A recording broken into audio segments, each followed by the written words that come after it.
영어 교육 전공자가 알려주는 논리 영어 시간입니다. 안녕하세요. 리콩영어TV의 민쌤입니다.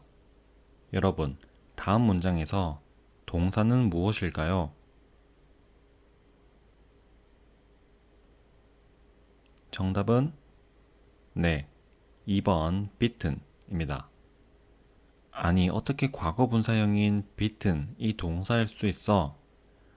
동사는 동사 원형 꼬리인 bite이거나 s가 붙은 bites이거나 아니면 과거형인 bit여야 하는 거 아니야? 라고 생각하신 분 많으시죠? 그렇다면 더더욱 이번 영상을 보셔야 합니다. 자, 그럼 오늘 어떤 내용을 배울 것인지 먼저 한눈에 확인해 본 후 기능조동사 be, 수동태에 대한 오늘의 수업 본격적으로 시작해 보도록 하겠습니다. 자, 그럼 오늘의 강의 바로 시작하시죠.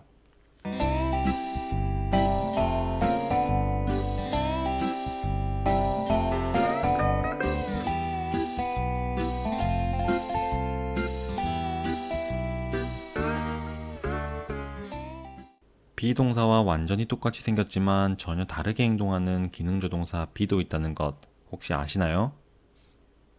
생긴 것은 비동사와 완전히 같지만 문장 내에서 전혀 다른 기능을 하는 조동사 be가 존재합니다. 조동사는 기능조동사와 법조동사 두 가지가 존재합니다. 기능조동사는 동사를 의미적으로 돕는 것이 아닌 기능적으로 도와서 의문, 부정, 강조, 도치, 완료, 진행, 수동을 표현합니다. 기능조동사는 do, have, be 이렇게 세 가지가 있습니다. 혹시 기능조동사 do, 기능조동사 have, 기능조동사 be, 진행상에 대한 이전 강의를 듣지 못하신 분은 제 채널로 들어오셔서 이전 강의를 먼저 보시고 이 강의를 듣는 것을 추천드립니다. 전체적인 논리의 흐름이 동일하기 때문에 이전 강의를 들으시면 훨씬 내용 이해가 수월해질 것입니다. 오늘은 세 가지 기능조동사 중 세 번째인 be에 대해서 배워볼 것입니다.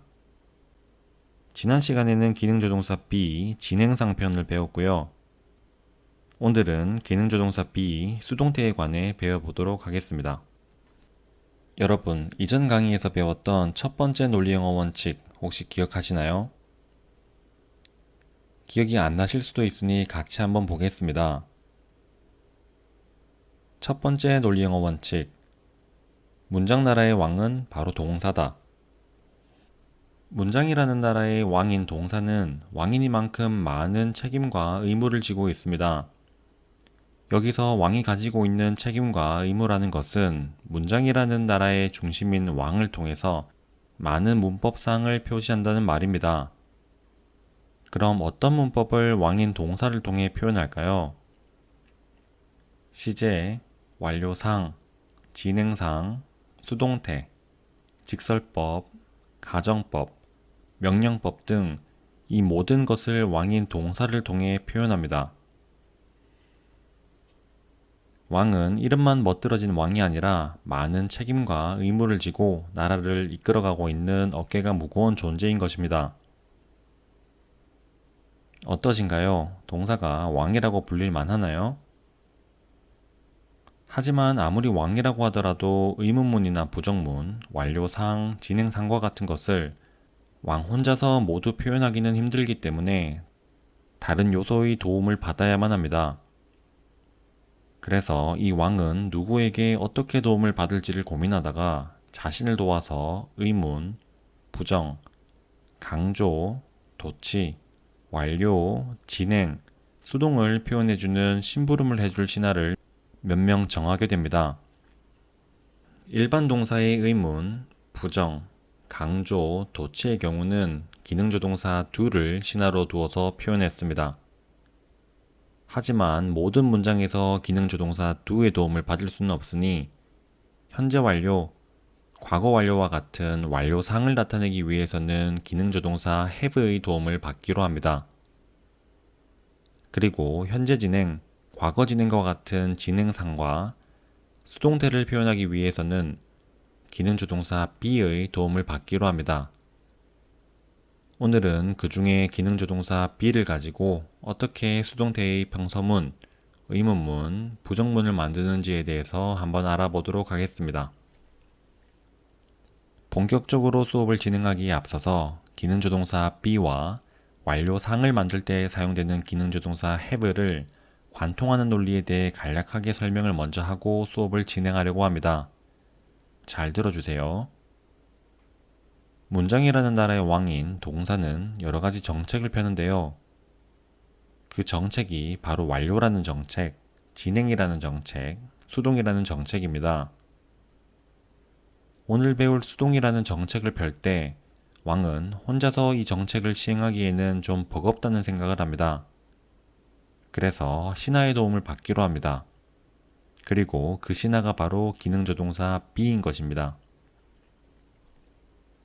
다시 말하면 왕은 신하인 기능조동사 be와 함께 수동이라는 것을 표현하는데 신하인 기능조동사 be에게 원래 왕이 가지고 있던 권한이자 능력이자 힘을 빌려주어 맡은 역할을 분담합니다. 그리고 왕이 가지고 있는 권한이자 능력이자 힘은 이전 강의에서도 알려드렸다시피 바로 시제와 3단현 s입니다. 즉, 기능조동사 be가 왕 대신 시제와 3단현 s를 표현하게 하고 왕은 과거분사를 표현하는 역할을 맡습니다. 사실 왕은 중요한 시제와 3단현 s 표현을 기능조동사 be에게 맡겨버리고 본인은 쉬운 일만 하는 것처럼 느껴질 수 있지만 과거분사를 표현하는 것은 굉장히 중요한 일입니다. 이는 왕만이 가질 수 있는, 즉 다른 신하에게 빌려주거나 맡길 수 없는 왕의 고유한 힘인 것입니다. 쉽게 생각하면 왕은 시제와 3단현 s는 기능조동사 be가 표현하도록 힘을 넘겨주고 왕 본인은 과거분사라는 왕만 입을 수 있는 옷을 입은 채 신하인 기능조동사 be와 나란히 문장의 중심에 서서 수동이라는 아주 중요한 정책을 열심히 펼치고 있음을 또렷하게 보여주는 것입니다. 이와 같은 방법으로 진행과 완료를 표현할 때 신하로 기능조동사 be와 기능조동사 have를 데려와 기능조동사에게 왕의 힘인 시제와 3단현 s를 빌려주고 왕 본인은 현재 분사인 ing의 옷을 입고 진행이라는 정책, 과거 분사인 pp라는 옷을 입고 완료라는 중요한 정책을 열심히 펼치고 있음을 또렷하게 보여주는 것입니다. 이 논리가 바로 완료상, 진행상, 수동태를 아우르는 논리이기 때문에 이를 꼭 머릿속에 넣어 두셔야 합니다. 이 부분을 제대로 이해하고 넘어간다면 완료상, 진행상, 수동태에 관련된 강의를 굉장히 수월하고 쉽게 배우고 넘어가실 수 있으실 것입니다. 영어에서 완료상, 진행상, 수동태가 차지하는 비중이 적지 않기 때문에 무조건 내 것으로 만들고 넘어가는 것이 중요합니다. 그렇다면 기능조동사 be를 가지고 어떻게 수동태가 표현된 평서문, 의문문, 부정문을 만드는지에 대해서 한번 알아보도록 하겠습니다. 첫 번째로 기본적인 구조인 평서문입니다. 예문을 같이 보시면서 설명을 드리겠습니다. 이 문장은 수동이라는 정책이 표현되지 않은 왕 혼자서 별탈 없이 문장이라는 나라를 통치하고 있는 문장입니다. 왕은 자신이 갖고 있는 권한이자 능력이자 힘인 시제와 3단현 s를 표현하면서 문장의 중심을 잡고 당당히 존재하고 있습니다. 비교해서 다음 문장도 한번 보시죠. 이 문장은 수동이라는 정책이 시행 중인 문장입니다. 이 문장에서의 왕인 동사는 beaten입니다. 왕 혼자서 수동이라는 개념을 나타내기는 힘들기 때문에 신하인 기능조동사 be의 도움을 받기로 합니다. 신하인 기능조동사 be를 불러들여서 왕과 함께 수동을 표현합니다. 왕은 수동을 표현할 때 신하인 기능조동사 be에게 원래 왕이 가지고 있던 권한이자 능력이자 힘을 빌려주어 역할을 분담하게 됩니다. 첫 번째 문장을 보면 왕이 가지고 있는 힘, 즉 시제와 3단현 s가 왕 본인에게 표현되어 있는 것을 알 수 있습니다. 하지만 두 번째 문장에서는 시제와 3단연 s가 동사에 표현되어 있는 것이 아니라 기능조동사 be에게 표현되어 있습니다. 왕이 본인의 권한이자 능력이자 힘을 기능조동사 be에게 빌려주어서 왕 대신 시제와 3단연 s를 표현하게 되고, 왕은 과거분사인 pp의 옷을 입고, 즉 beaten의 형태로 남아서 is와 함께 수동이라는 정책을 열심히 펼치고 있음을 또렷하게 보여주는 것입니다. 의문을 나타내는 경우에는 평서문과는 다르게 표현을 해야 할 것 같은데 딱히 독특한 문장 배열을 만들 방법이 존재하지는 않습니다. 그래서 어떻게 표현하면 좋을까를 고민합니다. 왕인 동사를 직접 움직이는 것이 문장을 가장 크게 변화시키는 것인데, 그렇다고 모양 빠지게 왕을 움직일 수는 없다 보니 왕을 대신하는 신하를 한 명 불러들여서 앞자리에 보내면 되겠구나 라고 생각하게 됩니다. 그렇게 되면 왕이 움직인 것 같은 효과를 줄 수 있으니까요. 그런데 생각해보니 수동을 표현하기 위해 불러들인 신하가 한 명 있었네요. 그렇다면 굳이 다른 신하를 불러들이지 말고 불러놓은 그 신하를 이용하면 되겠다는 생각을 하게 됩니다. 그리고 그 신하가 바로 기능조동사 be입니다. 그럼 예문을 한번 보실까요? 이 문장에서 동사인 왕은 바로 beaten입니다. 의문을 표현하기 위해서 문장의 맨 앞으로 신하인 be를 심부름 보내고, 그 신하에게 왕 자신의 권한이자 능력이자 힘인 시제 및 3단연 s를 표현하도록 하는 것이죠. 그리고 왕 본인은 과거분사라는 왕만 입을 수 있는 옷을 입은 채 신하인 기능조동사 be와 함께 수동이라는 아주 중요한 정책을 열심히 펼치고 있음을 또렷하게 보여주는 것입니다. 다시 문장을 한번 보면 이 문장에서 동사는 beaten이며 is는 수동을 표현하면서 동시에 의문문을 만들라는 심부름을 하고 있는 기능조동사 be인 것입니다. 왕은 모든 권한, 즉 시제를 기능조동사 be에게 넘겨주었습니다. 여기서 시제는 현재 시제입니다. 주어가 3인칭 다한수인 she라서 동사는 are이 아닌 is가 되었네요. 과거 시제라면 was를 쓰면 되겠죠? 수동태의 부정문을 만들 때도 마찬가지의 내용들이 적용됩니다. 예문을 함께 보면서 설명을 하겠습니다. 동사인 왕은 beaten이며 기능조동사 be는 왕과 함께 수동이라는 정책을 표현하고 있는 신하의 신분입니다. 부정문을 만들 때는 부정의 의미를 덧붙이기 위해서 not을 써줘야 하는데, 사실 이 not은 신하라기보다는 하인에 가깝습니다. 그리고 하인은 왕 바로 옆에 붙을 수 없습니다. 왜냐하면 왕이 굉장히 불쾌해하기 때문입니다. 왕은 어디 감히 천한 하인을 바로 내 옆자리에 두려고 하느냐 라고 노발대발합니다. 이것이 바로 The man is beaten not by the dog 처럼 쓰지 않는 이유이기도 합니다.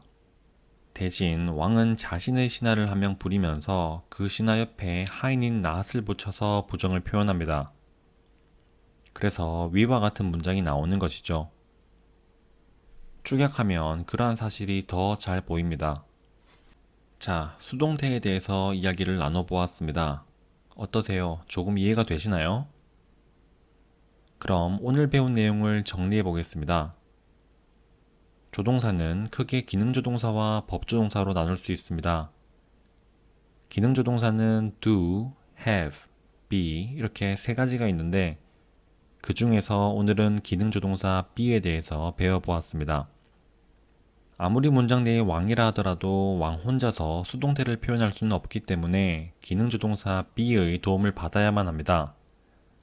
이때의 be는 수동을 나타내기 위해서 기능적으로 써주는 것이기 때문에 어떤 특정한 의미를 가지지는 않습니다. 그리고 기능조동사는 왕의 심부름을 하는 신하의 신분이기 때문에 의문문을 만들거나 부정문을 만들거나 할 때 문장 맨 앞으로 왕 대신 움직이거나 자신의 옆에 하인인 not을 붙입니다. 그리고 왕은 심부름을 하고 있는 이 기능조동사 be에게 자신의 모든 권한, 즉 시제와 3단연 s를 부여합니다. 그리고 자신의 모든 힘을 기능조동사 be에게 줘버린 왕은 과거분사, 즉 PP라는 왕만 입을 수 있는 옷을 입은 채 수동을 표현하고 있다는 것을 알리면서 문장의 중심을 지킵니다.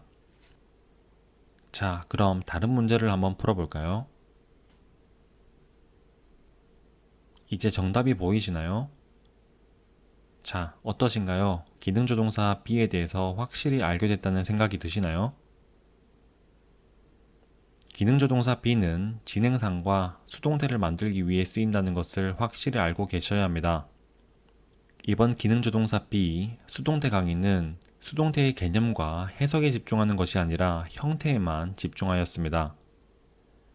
사실 수동이라는 것 자체가 의미에 집중하게 되는 개념이기 때문에 형태에만 집중하기가 쉽지는 않을 텐데요. 그렇기 때문에 왜 해석을 하나도 안 하지? 라고 의아해 하실 수도 있으실 것이라 생각이 듭니다. 하지만 앞으로 진행될 수업에서 수동태가 무엇이고 어떻게 해석되는지 등에 대해서 자세히 배워볼 예정이니 그 수업도 꼭 들어보시길 추천드립니다. 자, 지금까지 우리는 2, 3, 4, 5강 총 4번의 강의를 통해 기능조동사에 대해서 배워보았습니다. 그럼 혹시 다음 시간에는 무엇을 배울지 예측이 되시나요?